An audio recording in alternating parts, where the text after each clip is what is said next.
তো ওই পিছনে আগুনটা সূত্রপাত হয়েছে, হ্যাঁ, হইয়া এদিকে ছড়াইছে আর ওইদিকে ছড়াইছে। ছড়ানোর পরে হ্যাঁ মনে করেন ফায়ার সার্ভিস আইছে, ফায়ার সার্ভিস আইয়া এটারে একটু নিয়ন্ত্রণে বলতে মানে কিভাবে মানে কেউ আগুন ধরাই দিচ্ছে নাকি? না না না না, এটা ইলেকট্রিকের ইয়েখানে হতে পারে আর কি, ধারণা। গ্যাসের চুলায় না, গ্যাসের চুলাই নাই, গ্যাসের চুলা সব বন্ধ, লাইন বন্ধ ছিল। বেরিয়েছে আমার ছেলে সব সমান এত যায় এদিকে ইয়া করছে ফায়ার সার্ভিস এলে হে রক্ষণাবেক্ষণ করে, কিন্তু হ্যাঁ এদিকে ব্যস্ত আছে, যাইতে পারে। ফলে আগুন লাগছে, যেহেতু আমরা দেখি নাই, তবে সরাসরি তুই বলতেও পারি না, কইও পারি যে আমাকে যা এই পর্যন্ত ক্ষয়ক্ষতি হয়েছে মোটামুটি 16টা রুম, 3টে দোকান আর 16টা রুম।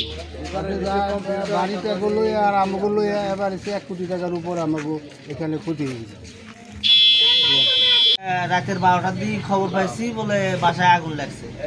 আমার বাসায় রুম ছিল হলো 20টে, তার মধ্যে এই 4টে রুমই বেঁচে গেছে, আর সম্পূর্ণগুলো যার যে ঘরে যে জিনিসপাতি ছিল কেউ কোনো কিছু বের করতে পারেনি, সব কিছু পুড়ে গেছে। এবং সাইডে 3টে দোকান ছিল, সেই দোকানগুলো পুড়ে গেছে।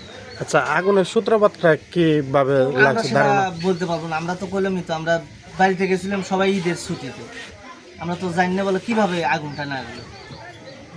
বাসায় মাত্র শুধু 4 জন লোক ছিল, এই 4 জন লোক পাওয়া পাবে কিভাবে আগুনটা লাগছে। আমরা সাইডে মাল সামানোর জায়গায় আসছিলাম, আর আগুনটা যেদিনকার লাগছে সেদিনকে আমরা ঘুমাইছিলাম, আর হুট করে মানুষের ডাকাডাকি করছে, সেদিনকে উঠে দেখি যে আমাদের ঘরের পিছনে আগুন লাগছে।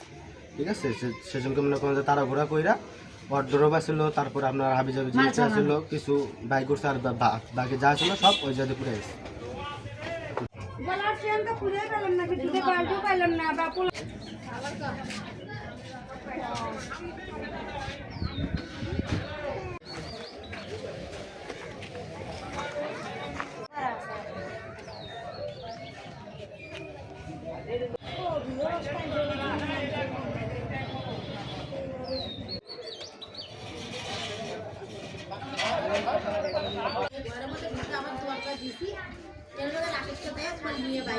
বাড়িতে গেছিলাম, বাড়ি থেকে আসার পর আমি দেখি বলো নিজেরা যদি নিজেরা না করি কেন সাহায্য করি, পুড়ে গেছে।